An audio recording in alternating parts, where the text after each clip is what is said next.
마가복음 1장.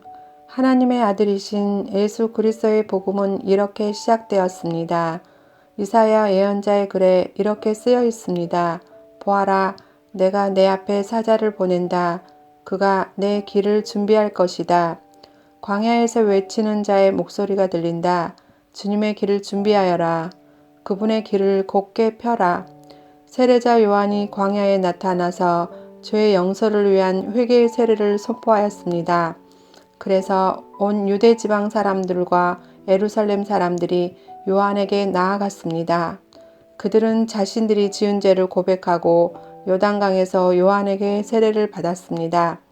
요한은 낙타털로 만든 옷을 입고 허리에는 가죽띠를 띠고 메뚜기와 들꿀을 먹었습니다. 요한은 사람들에게 이렇게 선포하였습니다. 나보다 더 강하신 분이 내 뒤에 오신다. 나는 그분 앞에 꿇어 앉아 그분의 신발끈을 풀기에도 부족하다.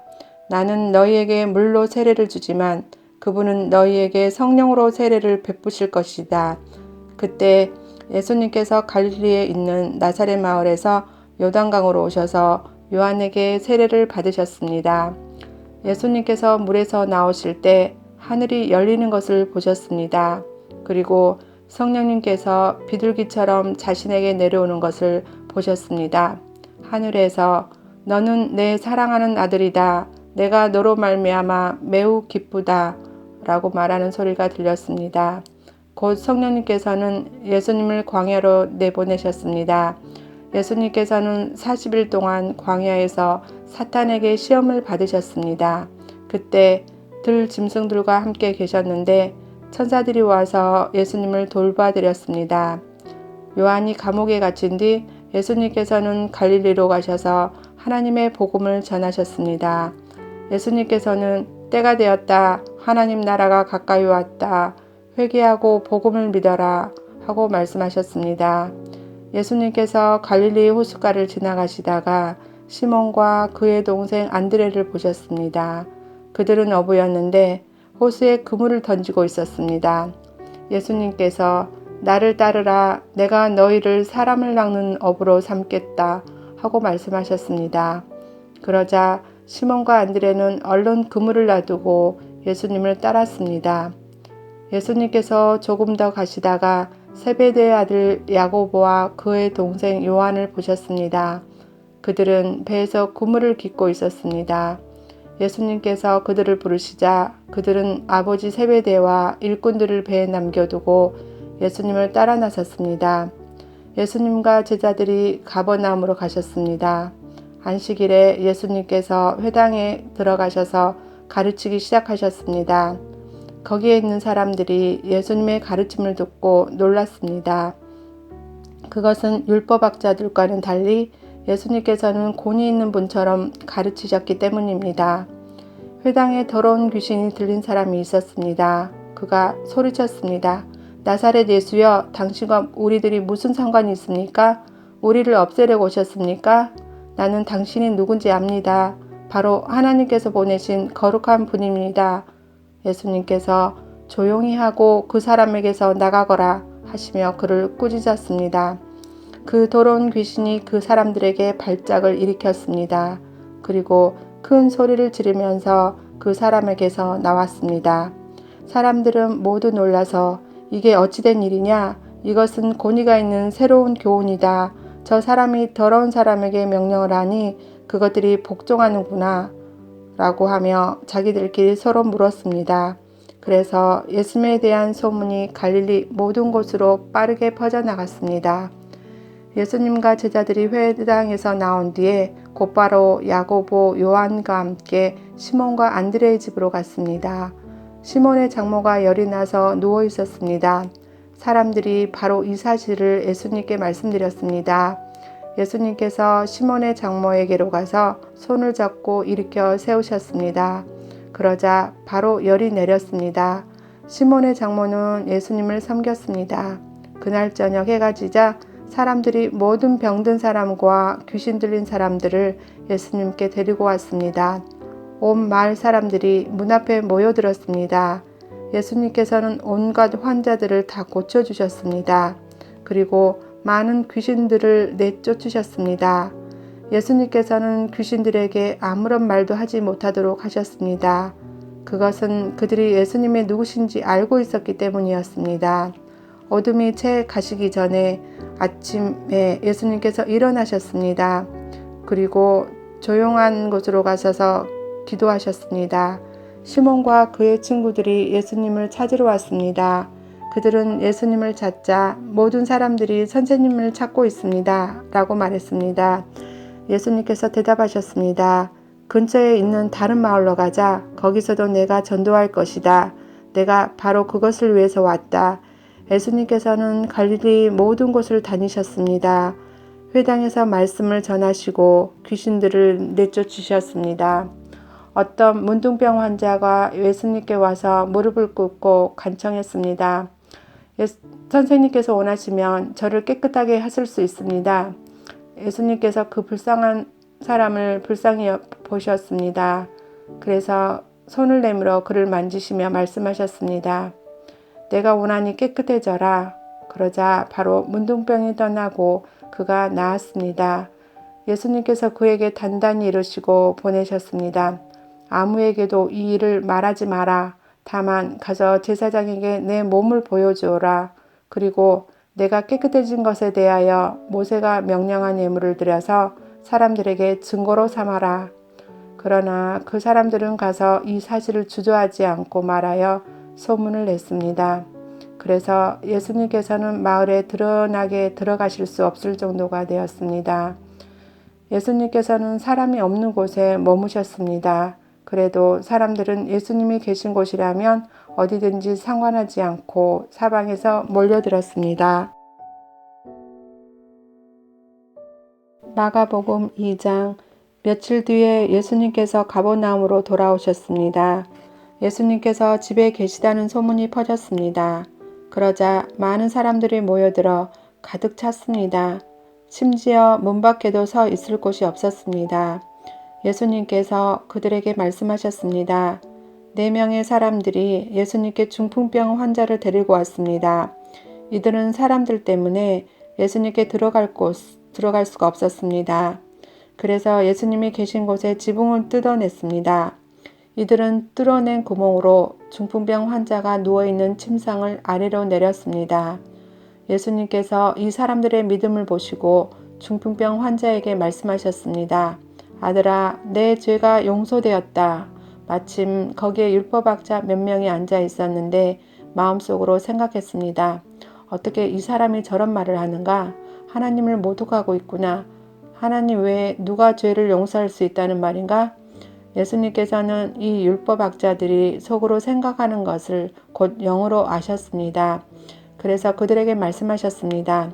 어째서 너희가 마음속으로 그런 생각을 하고 있느냐? 이 중풍병 환자가 내 죄가 용서되었다라고 말하는 것과 일어나서 침상을 가지고 걸어라 하는 말하는 것 중에 어느 것이 더 쉽겠느냐? 그러나 인자가 세상에서 죄를 용서할 수 있는 권세가 있다는 것을 너희에게 보여주려고 그랬다. 예수님께서 중풍병 환자에게 말씀하셨습니다. 내가 내게 말한다. 일어나 침상을 가지고 집으로 가거라. 중풍병자는 일어나 침상을 들고 모든 사람이 보는 앞에서 걸어 나갔습니다. 사람들이 놀라서 하나님께 찬송을 드렸으며 우리는 이와 같은 일을 본 적이 없다 라고 말하였습니다. 예수님께서 다시 호수로 가셨습니다. 많은 사람들이 예수님께 나왔고 예수님께서는 그들을 가르치셨습니다. 예수님께서 호숫가를 걸으시다가 알페오 아들 레위가 세관에 앉아있는 것을 보셨습니다. 예수님께서 그에게 말씀하셨습니다. 나를 따라오너라. 그러자 레위는 일어나서 예수님을 따랐습니다. 예수님께서 레위의 집에서 식사를 하고 계실 때였습니다. 여러 세리들과 죄인들이 예수님과 그 제자들과 함께 식사를 하고 있었습니다. 왜냐하면 이런 사람들이 예수님을 많이 따랐기 때문입니다. 바리새파 율법학자들이 예수님께서 세리들과 죄인들과 함께 식사하는 것을 보고 제자들에게 물었습니다. 어째서 너희 선생님은 세리와 죄인들과 먹고 마시느냐? 예수님께서 이 말을 들으시고 그들에게 말씀하셨습니다. 건강한 사람에게는 의사가 필요 없고 병든 사람에게 의사가 필요할 것이다. 나는 의로운 사람을 부르러 온 것이 아니고 죄인들을 부르러 왔다. 요한의 제자들과 바리새파 사람들은 금식을 하였습니다. 사람들이 와서 말했습니다. 요한의 제자들과 바리새파 사람의 제자들은 금식을 하는데 어째서 선생님 제자들은 금식을 하지 않습니까? 예수님께서 대답하셨습니다. 신랑의 친구들이 신랑과 함께 있을 때 금식을 하지 않는다. 그렇지 않느냐? 신랑이 자기들과 함께 있는 한 그들은 금식하지 않는다. 그러나 신랑을 빼앗길 날이 올 것이고 그날에 금식을 하게 될 것이다. 그 누구도 낡은 옷에 새 천조각을 대고 깁지 않는다. 만일 그렇게 하면 새로 된 조각이 낡은 옷을 당겨 더욱 못쓰게 될 것이다. 또한 그 누구도 낡은 술 부대에 새 술을 보관하지 않는다. 만일 그렇게 하면 술이 그 부대를 터뜨려 술과 함께 술 부대가 다 못쓰게 될 것이다. 새 술은 새 부대에 넣어야 한다. 안식일에 예수님께서 밀밭 사이를 지나가실 때였습니다. 제자들이 길을 내면서 밀 이삭을 잘랐습니다. 바리새파 사람들이 예수님께 말했습니다. 보십시오. 어째서 선생님들의 제자들은 안식일에 율법을 어깁니까? 예수님께서 대답하셨습니다. 다윗과 그 부하들이 배가 고파 먹을 것이 필요했을 때 다윗이 어떻게 했는지 읽어보지 않았느냐? 아빈 아달 대제사장 때에 다윗이 하나님의 집에 들어가서 하나님께 바친 빵을 먹었다. 이것은 제사장 외에는 먹을 수 없는 것이었다. 그러나 다윗은 그 빵 자기와 함께 있는 사람들에게 주기까지 했다. 예수님께서 바리새파 사람들에게 말씀하셨습니다. 안식일은 사람을 위해 생긴 것이지 사람이 안식일을 위해 생긴 것이 아니다. 그러므로 인자가 안식일의 주인이다. 마가복음 3장. 예수님께서 회당에 들어가셨습니다. 거기에는 손이 오그라진 사람이 있었습니다. 사람들은 예수님을 고발하려고 예수님께서 안식일에 그 사람을 고쳐주시는지 지켜보고 있었습니다. 예수님께서 손이 오그라진 사람에게 말씀하셨습니다. 일어나서 나오너라. 그리고 그들에게 물으셨습니다. 안식일에 좋은 일을 하는 것이 옳으냐? 나쁜 일을 하는 것이 옳은 것이냐? 사람의 생명을 살리는 것이 옳으냐? 죽이는 것이 옳으냐? 그러자 사람들이 아무런 대답도 하지 못했습니다. 예수님께서 분노하시며 주위를 둘러보시고 사람들의 마음이 굳은 것을 아시고 슬퍼하셨습니다. 예수님께서 그 사람들에게 말씀하셨습니다. 내 손을 펴 보아라. 그 사람이 손을 내밀자 그 손이 나았습니다. 바리새파 사람들이 거기를 떠나 헤롯 땅 사람들과 함께 예수님을 죽일 계획을 세웠습니다. 예수님께서 제자들과 함께 호수로 가셨습니다. 그러자 갈릴리에서 온 많은 사람들이 예수님을 따라왔습니다. 그리고 유대와 예루살렘과 이두메와 요단강 건너편 드로와 시돈 지방에서도 많은 사람들이 예수님이 행하신 일에 대한 소문을 듣고 찾아왔습니다. 예수님께서는 몰려드는 사람들이 너무 많아 제자들에게 배를 준비하라고 말씀하셨습니다. 예수님께서 많은 사람들을 고쳐주신 까닭에 병에 걸린 사람들이 예수님을 만지려고 밀려들었던 것입니다. 더러운 귀신들은 예수님을 보기만 하면 앞에 엎드려서 당신은 하나님의 아들이십니다. 라고 소리쳤습니다. 그러나 예수님께서는 귀신들이 예수님을 드러내지 못하도록 그들을 엄하게 꾸짖으셨습니다. 예수님께서 산 위에 올라가셔서 원하시는 몇몇 사람들을 부르셨습니다. 그러자 그들이 예수님께 올라왔습니다. 예수님께서 12사람을 세우시고 이들을 사도라고 부르셨습니다. 예수님께서는 그들과 함께 하시면서 그들로 하여금 나가서 말씀을 전하게 하셨습니다. 또한 귀신을 내쫓는 권세도 주셨습니다.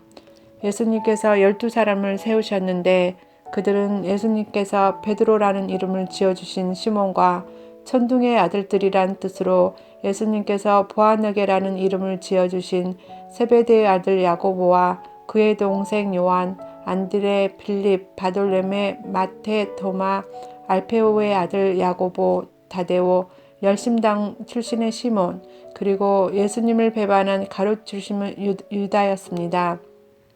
예수님께서 집에 오시자 다시 많은 사람들이 모여들었습니다. 그래서 예수님과 제자들은 식사도 할 수 없을 지경까지 되었습니다. 예수님의 식구들이 예수가 정신이 나갔다고 말하는 소리를 듣고 그를 잡으러 왔습니다.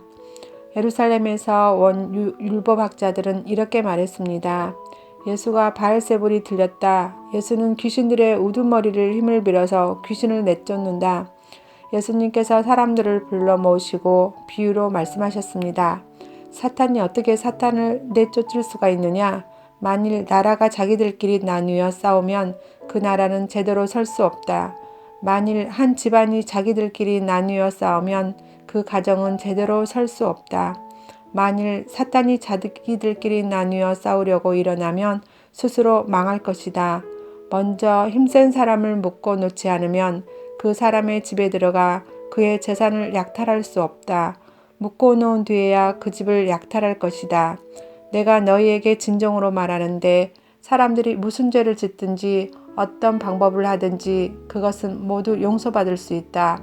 그러나 성령님을 모독하는 죄는 결코 용서될 수 없다. 그것은 영원한 죄이다. 이 말씀을 하신 것은 율법학자들이 예수님께 더러운 귀신이 들렸다고 말했기 때문입니다. 예수님의 어머니와 형제들이 도착했습니다. 그들은 밖에 서서 사람을 보내 예수님을 불렀습니다. 사람들이 예수님 주위에 앉아 있다가 예수님께 말했습니다. 보십시오. 선생님의 어머니와 형제들이 밖에서 선생님을 찾고 있습니다. 예수님께서 대답하셨습니다. 누가 나의 어머니고 누가 나의 형제냐? 주위에 앉아 있는 사람들은 둘러보시며 말씀하셨습니다.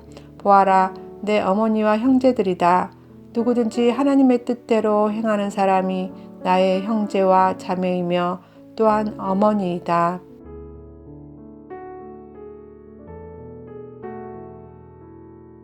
마가복음 4장. 예수님께서 다시 호숫가에서 가르치시기 시작하셨습니다. 수많은 사람들이 예수님 주위로 모여들어서 예수님께서는 호수에서 배에 올라타 앉으셨습니다. 사람들은 호수 주변에 있었습니다. 예수님께서 비유를 통해 많은 것을 사람들에게 가르치셨습니다. 가르치는 중에 예수님께서 말씀하셨습니다. 들어라, 한 농부가 씨를 뿌리러 나갔다. 농부가 씨를 뿌리는데 어떤 씨는 길가에 떨어졌다. 그러자 새들이 와서 씨를 모두 먹어버렸다. 어떤 씨는 흙이 거의 없는 돌무더기에 떨어져 곧 자랐으나 땅이 깊지 않았다. 해가 돋자 싹이 말랐고 뿌리가 없어서 시들어 버렸다. 또 다른 씨는 가시덤불 속에 떨어졌다. 가시가 자라서 싹이 자라지 못하겠기 때문에 싹은 열매를 맺지 못했다. 또 다른 씨는 좋은 땅에 떨어졌다. 싹이 나고 자라서 열매를 맺어 어떤 것은 30배, 어떤 것은 60배, 어떤 것은 100배의 열매를 맺었다. 예수님께서 들을 귀 있는 자여 들어라 하고 말씀하셨습니다. 예수님께서 혼자 계실 때 12 제자들과 예수님 주변에 있는 사람들이 이 비유에 대해서 여쭈었습니다. 예수님께서 말씀하셨습니다. 너희에게는 하나님 나라의 비밀을 알 수 있게 하였지만 밖에 있는 사람들에게는 모든 것이 비유로 주어진다. 이는 그들이 보기는 보아도 알지 못하고 듣기는 들어도 깨닫지 못하게 하여 돌이켜 용서받지 못하게 하기 위함이다. 예수님께서 사람들에게 말씀하셨습니다. 너희가 이 비유를 이해하지 못하느냐? 그렇다면 어떻게 다른 모든 비유를 이해하겠느냐? 농부는 말씀을 뿌린다. 길가에 말씀이 떨어졌다는 것은 하나님의 말씀을 들었으나 곧 사탄이 와서 그 뿌려진 말씀을 빼앗는 사람을 말한다. 돌무더기에 씨가 떨어졌다는 것은 말씀을 들을 때 기쁨으로 즉시 받아들이지만 속에 뿌리가 없어 오래가지 못하고 말씀 때문에 환난이나 박해가 일어나면 곧 넘어지는 사람이다. 가시덤불에 씨가 떨어졌다는 것은 말씀을 듣지만 세상의 염려와 재물에 대한 유혹과 그 밖에 여러 가지 욕심이 말씀을 가로막아서 열매를 맺지 못하는 사람이다. 좋은 땅에 씨가 떨어졌다는 것은 말씀을 듣고 받아들여 30배, 60배, 100배의 열매를 맺는 사람이다. 예수님께서 그들에게 말씀하셨습니다. 등불을 침대 아래나 돛방 밑에 두겠느냐? 등잔대 위에 두지 않겠느냐? 숨긴 것은 나타나고 비밀은 드러나게 마련이다. 들을 귀 있는 사람을 들어라. 예수님께서 그들에게 말씀하셨습니다. 너희가 듣는 것을 마음에 새겨라. 너희가 다른 사람에게 주는 만큼 너희가 받을 것이며 그 외에도 더 주실 것이다. 가진 사람은 더 받을 것이고 가지지 못한 사람을 가진 것마저도 빼앗길 것이다. 예수님께서 말씀하셨습니다. 하나님 나라는 밭에 씨를 뿌리는 농부와 같다. 밤낮으로 자고 일어나는 동안 씨가 싹이 나고 자란다. 사람은 그것이 어떻게 자라는지를 알지 못한다. 땅은 저절로 열매를 맺게 한다. 먼저 싹이 나고 다음에는 이삭이 나오고 마침에 나달이 여문다. 곡식이 익으면 농부가 와서 낫으로 그것을 거두어 들인다. 그것은 추수 때가 되었기 때문이다. 예수님께서 말씀하셨습니다. 하나님 나라를 무엇에 빗댈 수 있을까? 무슨 비유로 설명을 할까? 하나님 나라는 겨자씨와 같다. 겨자씨를 밭에 심을 때는 밭에 심는 씨앗 중에서 가장 작다. 그러나 심긴 후에는 그 어떤 밭 작물보다 더 크게 자란다. 커다란 가지를 내어 하늘의 새들이 그 그늘에 둥지를 틀 정도가 된다. 예수님께서는 많은 비유를 사용하여 사람들이 알아들을 수 있도록 말씀하셨습니다. 비유가 아니면 말씀하지 않으셨으나 제자들에게는 따로 모든 것을 설명해 주셨습니다. 그날 저녁이 되자 예수님께서는 제자들에게 말씀하셨습니다. 호수 건너편으로 가자. 그러자 제자들은 사람들을 남겨두고 예수님께서 배에 타고 계신 그대로 모시고 나갔습니다. 주위에 있던 다른 배들도 따라갔습니다. 그때 매우 강한 바람이 불어와서 파도가 배 안으로 덮쳐 들어왔고 물이 배 안에 차게 되었습니다. 예수님은 배 고물에서 베개를 메고 주무시고 계셨습니다. 제자들이 와서 예수님께 깨우면서 말했습니다. 선생님, 우리가 죽게 되었는데 돌아보지 아니하십니까? 예수님께서 일어나시더니 바람을 꾸짖고 호수에게 명령하셨습니다. 조용하여라, 잠잠하여라. 그러자 바람이 멈추었고 호수가 잔잔해졌습니다. 예수님께서 제자들에게 말씀하셨습니다. 어째서 너희가 무서워하느냐? 아직도 믿음이 없느냐? 제자들이 매우 두려워하며 이분이 어떤 분이길래 바람과 파도도 순종하는 것일까? 하고 서로에게 물었습니다.